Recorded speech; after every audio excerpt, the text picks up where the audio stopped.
यहाँ पे अगर डेंसिटी के बारे में यहाँ पे स्टडी करेंगे तो यहाँ पे देख सकते हैं ये हमारा इनर प्लैनेट है। ओके, यहाँ से हमारा आउटर प्लैनेट आपको दिख जाएगा। तो जो inner planet and outer planet है दोस्तों, एक एस्टेरॉयड बेल्ट ने डिवाइड किया है। Asteroid belt. और इनर प्लैनेट जितने भी हैं ये बहुत ही हाई डेंस वाला प्लैनेट है। इनका डेंसिटी जो होता है ना बहुत ही हाई रहता है, हाई डेंसिटी। और जो आउटर प्लैनेट होते हैं इनका डेंसिटी लेस रहता है, लो डेंसिटी।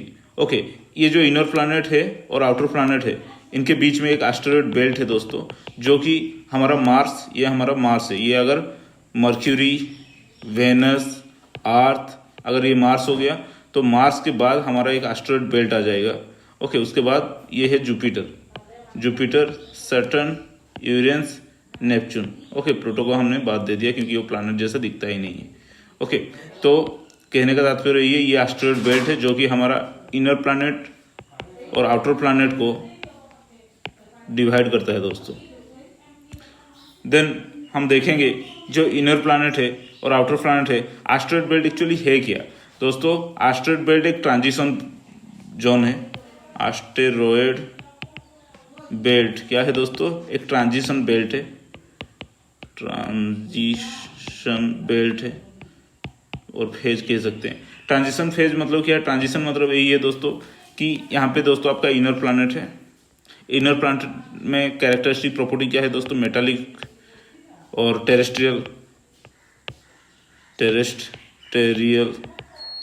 और यहाँ पे क्या है दोस्तों, गैस। जो आउटर प्लैनेट होते हैं ना सब गैसियस होते हैं। तो ये बाउंड्री है हमारा एस्टेरॉयड बेल्ट का। यहाँ पे आप देख सकते हैं ये ट्रांजिशन फेज में आपको टेरेस्ट्रियल का भी मतलब रॉक टाइप मिलेगा और गैसियस का भी रॉक टाइप मिलेगा दोस्तों। ये एक बहुत बड़ा लाइन है, आपको मैं दिखाना चाहूँगा। यहाँ पे आप देख सकते हैं दोस्तों, ये यहाँ पे आप देख सकते हैं दोस्तों, जैसे ही आप ये हमारा ऑर्बिट है मर्क्यूरी का, ये हमारा ऑर्बिट है वेनस का, ये अर्थ का, ये मार्स का। मार्स के बाद एक ये यहाँ पे देख सकते हैं, यहाँ पे एक रॉक जैसा अपीयरेंस, बहुत सारे छोटे मोटे रॉक, यहाँ पे बहुत छोटे मोटे रॉक यहाँ पे देख रहे हैं। ओके, इसके साथ दोस्तों बहुत गैस कंटेंट भी रहता है।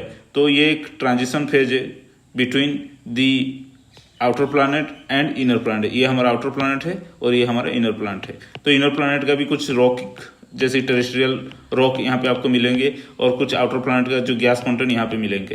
तो ये दोस्तों यही है दोस्तों। जैसे कि आप समुंदर जाते हो, समुंदर के किनारे आप जैसे ही खड़ा होगे पहला क्या आएगा, सैंड आएगा।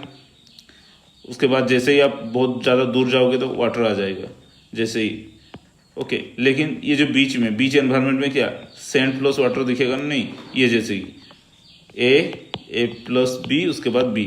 जैसे कि पहले आप अगर बीच एनवायरनमेंट को जा रहे हो तो वहाँ पे सैंड दिखेगा बहुत ज़्यादा सा। ओके, उसके बाद सैंड प्लस वाटर दिखेगा, उसके बाद पूरा पानी ही पानी दिखेगा।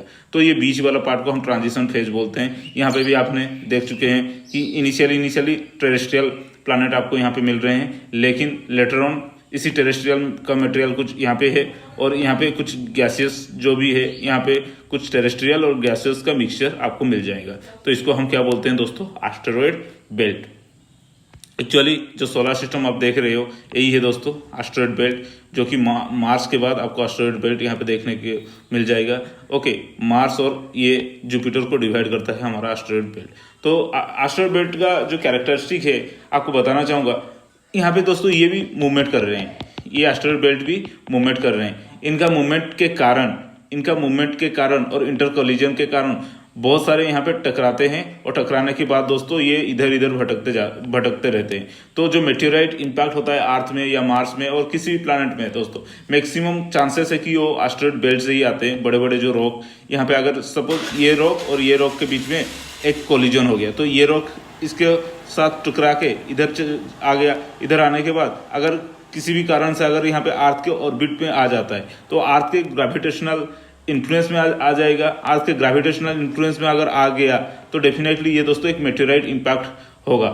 ओके, अगर सपोज यहाँ पे आप देख सकते हैं, यहाँ पे एक प्लैनेटरी यहाँ पे एक बिग चूंस रॉक है, टेरेस्ट्रियल रॉक है, उधर दूसरा टेरेस्ट्रियल रॉक के साथ टकराव हो गया। टकराव होने के कारण यहाँ ये दोस्तों इधर मूवमेंट करने लग गया।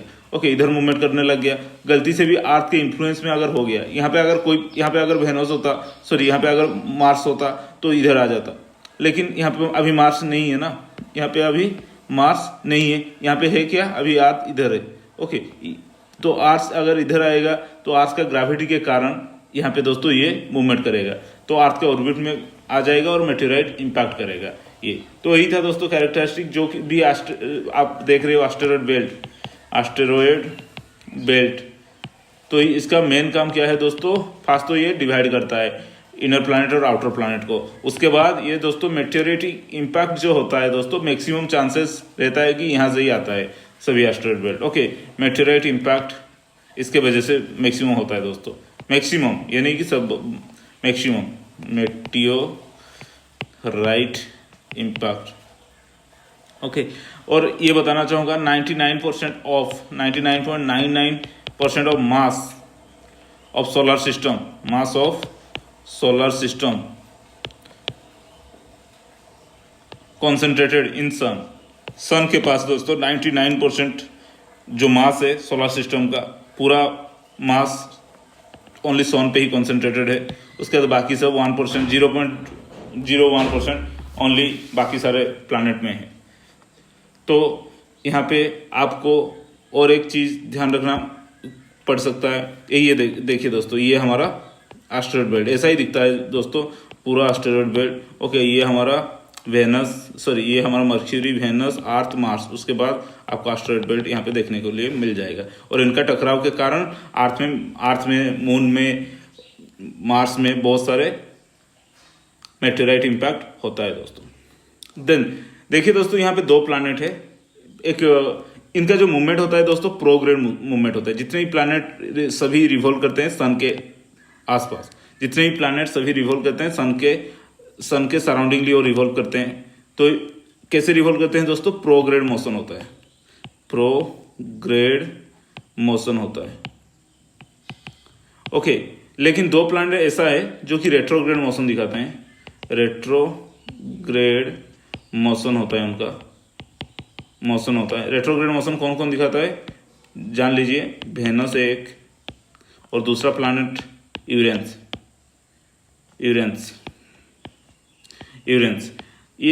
ये रेट्रोग्रेड मोशन का मतलब, सभी प्लैनेट प्रोग्रेड मोशन का मतलब वेस्ट से ईस्ट तक मूवमेंट करते हैं। देखिए हमारा अर्थ ये ऐसा मूवमेंट करता है, हमारा मार्स ऐसा मूवमेंट करता है, ये हमारा जुपिटर ऐसा मूवमेंट करता है, ये हमारा ऐसा मूवमेंट करता है। ओके, लेकिन एक क्या है, एक प्लैनेट है हमारा वेनस, जो कि दोस्तों ऐसा मूवमेंट करता है। ओके, और दूसरा एक प्लैनेट है ये दोस्तों हमारा यूरेनस, ये भी ऐसा मूवमेंट करता है। तो ये क्वेश्चन पूछता रहता है, तो याद रख लीजिएगा। रेट्रोग्रेड मोशन मतलब अपोजिट डायरेक्शन में कौन कौन मोशन मूवमेंट करता है सन के सराउंडिंग, एक होगा वेनस, दूसरा होगा यूरेनस। क्यों मूवमेंट करता है इतना भी जान लीजिए कि सभी का दोस्तों यहाँ पे जो एक्सिस ऑफ टिल्टेशन बिलो 90 डिग्री, जो भी प्लैनेट प्रोग्रेड मोशन करते हैं, उनका जो एक्सिस टिल्टेशन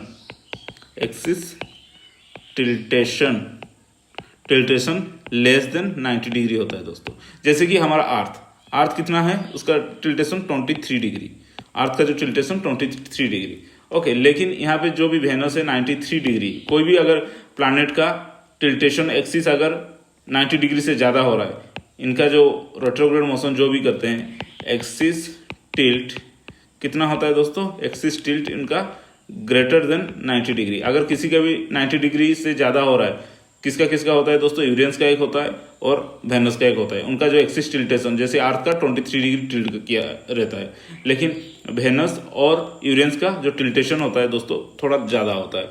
ओके, इसीलिए दोस्तों इनका रेट्रोग्रेड मोशन होता है। 90 डिग्री से कोई भी प्लैनेट अगर एक्सिस टिल्ट 90 डिग्री से ज़्यादा होगा तो डेफिनेटली वो रेट्रोग्रेड मोशन दिखाएगा, और प्रोग्रेड मोशन तभी दिखाएगा जब उनका एक्सिस टिल्टेशन 90 डिग्री से कम होगा। ओके, तो हमें और भी एक चीज़ जानना चाहिए, वो है दोस्तों बोर्ड्स लॉ के बारे में। बोर्ड्स लॉ दोस्तों क्या है, बोर्ड्स लॉ दोस्तों वही है जो कि आपको जितने भी प्लैनेट आप देख रहे हो, प्लैनेट सन से कितना दूर में है वो कैलकुलेट उसका जो डिस्टेंस कैलकुलेट करने के लिए मदद करता है। यहाँ पे जो आंसर आएगा astronomical unit is equal to 1 astronomical unit is equal to 15 crore kilometre, 15 crore kilometre. Okay, तो बोर्ड्स लॉ क्या है दोस्तों? This is use to the distance between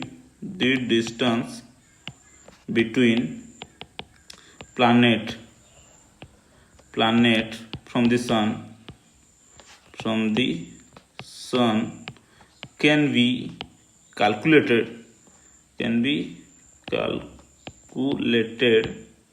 by Bohr's law।